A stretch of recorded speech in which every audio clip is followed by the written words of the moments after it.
आशा में हमें यह लगता है कि हम सफल हो सकते हैं, लेकिन संकल्प में हमें यह लगता है कि मैं सफल होकर ही रहूंगा।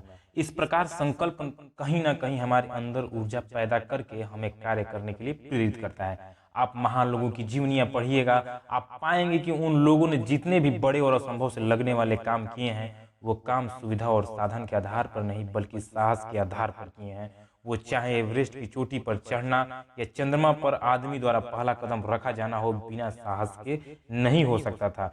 और याद रखिए, इस साहस की धारा हमेशा संकल्प की गंगोत्री से ही फूटती है।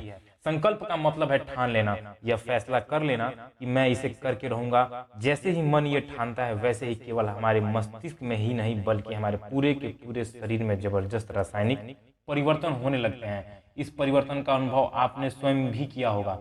ये परिवर्तन इतने सकारात्मक होते हैं, इससे हमारे मस्तिष्क और शरीर दोनों की क्षमताएं कई गुना बढ़ जाती हैं। इस निष्कर्ष का सीधा संबंध हमारे अध्ययन की कला से है और पढ़ने से है। अर्थात पढ़ने का संकल्प जितना दृढ़ होगा, आप जो कुछ भी पढ़ेंगे आपके मस्तिष्क पर उसकी छाप उतनी ही गहरी और स्पष्ट पड़ती चली जाएगी।